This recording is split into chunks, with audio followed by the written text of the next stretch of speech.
Hello, everyone, and thank you for joining us today for another S Squared career conversation. Today, Shri and I will be speaking with Dr. Jean Kanokogi. She is a retired senior special agent for the U.S. government with extensive experience in conducting a myriad of investigations, including several high-profile cases. She works with the High Value Detainee Interrogation Group and the Behavioral Science Division for the Department of Homeland Security. She is also the co-author of the award-winning bestseller, Get Up and Fight, the memoir of Rusty Kanokogi, and tells the story of how one extraordinary woman changed the world for so many. Jean is the director of the mental health for the Federal Law Enforcement Officers Association, and she works daily to bridge the gap between law enforcement and mental health wellness. And in support of that, she worked on legislation that was signed into public law. She is a 9/11 first responder and uses her experience to help others. And apart from her work in mental health and in law enforcement, Jean is a 6th degree black belt in judo and was a member of the U.S. national judo team. Her unique combination of skills and experience has made her a well-respected professional in her field. Thank you for joining us today, Jean. Well, thank you for that fantastic introduction. I'm super happy to be here. Jean, it's a delight to have you on our career conversations. And what a great accomplishment to be a 6th degree judo black belt and all the other wonderful accomplishments you've had throughout your career. It's an honor to have you here with us today. Well, thank you. So, Jean, the first question that we have for you, we've had several people, several guests come to our career conversations and talk to us about many things, including barriers they face, things that are important to them. But the first question we have for you is that as a female, as an underrepresented female, in mostly a male-dominated sector, can you talk to us about some of the barriers that you have faced in your career? Absolutely. Well, the barriers and challenges, like first of all, breaking stereotypes. As a woman in law enforcement, you have to work twice as hard. You have to work even harder to be recognized just for your capabilities, where it's assumed when you look at a man and you look at a woman, they assume the man can do the job, but the woman they have to test. And you have to always go above and beyond to demonstrate your value. Facing gender bias, that was also another challenge. I wouldn't say it was a barrier per se, but a challenge because some of the language, some of the inappropriate conduct, and some of the people who just really said, well, women should not be in law enforcement. And the amazing talent that we bring to the table and the skill set that we bring to the table, that completely refutes those type of comments. Challenging those workplace cultures. Again, people thinking that, well, what are women doing in law enforcement? Why are you wanting to go into law enforcement? They don't realize the skill set that we bring that can break all types of stereotypes, including we communicate a lot better sometimes when it comes to empathy, when it comes to dealing with victims, when it comes to really de-escalating something with words. One of the challenges that I saw also is having that careful balance to be tough, but also to harness into your empathic side. So how are you tough and have a command presence, but also balance empathy and communication? So again, law enforcement challenges. And advocating change. I really didn't see a lot of mentors, people in law enforcement that look like me, that were me. I didn't see women. So I decided, let me be one of those women. Let me learn as much as possible and be one of those women to open the doors and carve the way and open the way for people in mental health and wellness, but especially for women, because a lot of times the gear is even made for men. Yeah. I remember getting my first bulletproof vest, and the thing had points on it, like you could put tassels on it. Nobody even created a proper vest for women.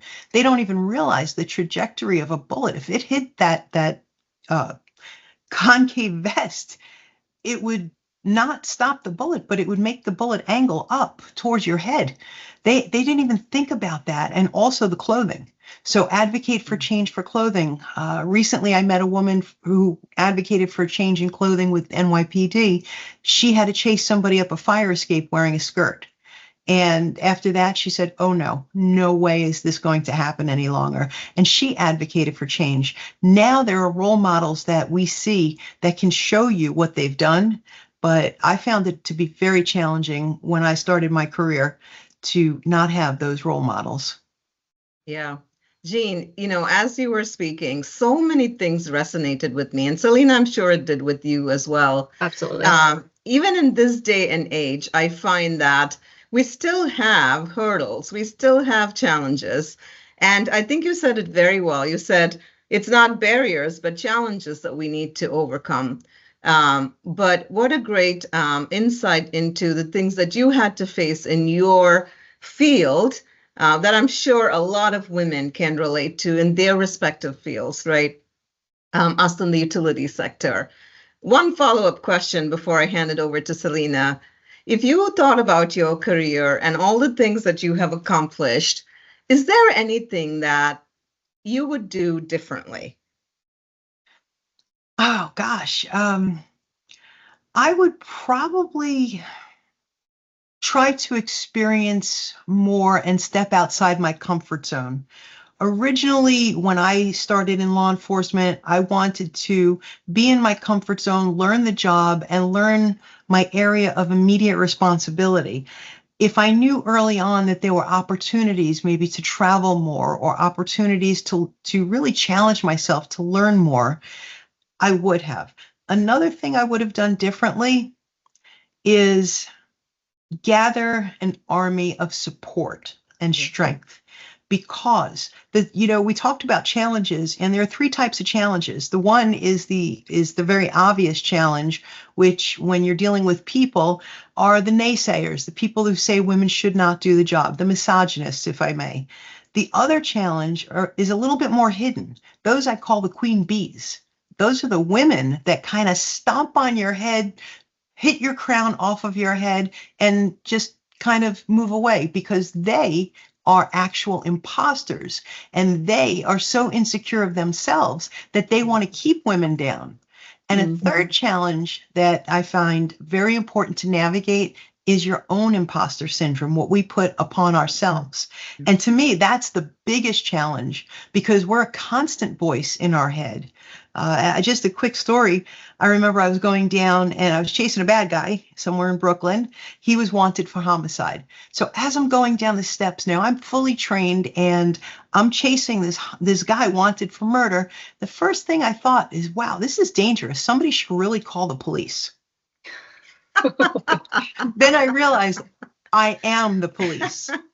Now, this may have happened in a nanosecond, but even that little imposter syndrome doubt can be very dangerous, if not fatal. So that's why I implore anybody suffering from that and finding that to be one of their challenges, because everything else is easier, because you don't hear that voice constantly of the misogynist or the queen bee, but you're always with yourself.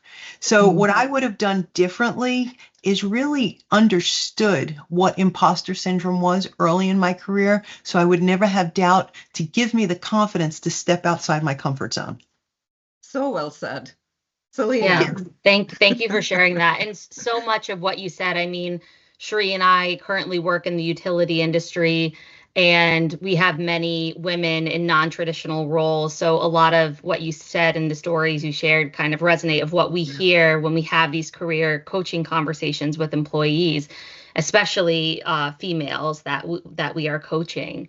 So I guess my question for you is, what would you say to a female or just anybody who's underrepresented in their field in regards of they are having a difficult time, where whether they're experiencing that imposter syndrome or they're constantly, unfortunately, getting like the stereotypes that's put upon their race or their gender from those within their industry, and they're just constantly getting hit with like that wall or that red tape, and they're not progressing. And of course, they have these high career aspirations, but they're just not making that progress. What advice would you give those individuals? Well, I would always say be true to yourself. To thyself be true. Be confident in your abilities. Yeah. Be true and authentic to yourself. Don't change who you are just to fit the mold. Make the mold fit you. So completely be true. Be proactive in seeking opportunities. You see, with women, a lot of times, especially when they suffer from imposter syndrome or imposter feelings, they'll see a job application that has 10 criteria. And if they don't think they meet all 10, oh, I can't put in for this job. But men, on the other hand, yeah, I could probably do one or two of these things. Yeah, I'm putting in. So take that chance. Find a mentor, even to go through the application for upward mobility, and talk about it. Make a book of wins. Keep a book of wins. All the good things that you've done, just jot these down, because at times when you feel, well, I haven't done this, I haven't done that, fight yourself and open that book, read that book, develop resilience. You see, pressure is a privilege, and how you attack adversity is truly on you. If you attack some sort of adversity, if you don't get a job and you say, oh, that's it, I'm not getting the job, and you go into that fixed mindset, that's not going to help you grow. If you go into that growth mindset and say, okay, I didn't get it this time, what can I do better? What can I do differently? Ask the person who didn't hire you, what could you have done differently? What could you do better? Have those conversations and be open for feedback. Be open, even if it's tough feedback, if it's critique, be open for it. And also consider the source. You see, you can ask for feedback, but if the person is just really a jerk and giving you a real jerk type of answer, consider the source. Who are they? Is it somebody you admire? Or is it somebody who is just taking an opportunity to step on somebody? Don't let them do that to you. Don't ever let somebody do that to you. Jean, No, so thank you. many pieces of nuggets here, Selena. I I know. think through this and sit at it all day long. But the one thing that really struck me is the fact that being authentic to yourself, taking that risk. You're absolutely right. Selena and I always guide folks to say, if you hit 6 out of 10, go for it.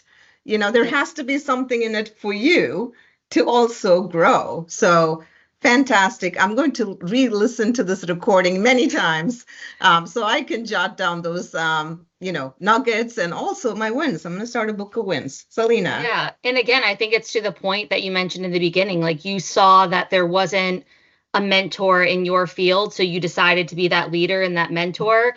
And I think that's guidance that we share with a lot of the people that we coach as well, because I think sometimes it's easier for us to act for others rather than ourselves. So to be like, I'm going to do this for the future generation or whatever that is, it sometimes mentally makes us easier to push through harder times.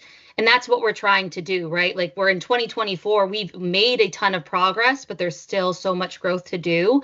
So with that growth mindset and having that mentality of we all need to be leaders and advocates for each other and not that queen bee type of putting each other down mentality, I think is just a really strong message. So thank you so much for your time today and imparting this wisdom and education onto our listeners. We hope to continue this conversation, and we'll share obviously your contact information so people can reach out to you. Thank you guys so much. Thank you, Jean. Thank you. All right. Thank you, Jean. Bye. Bye.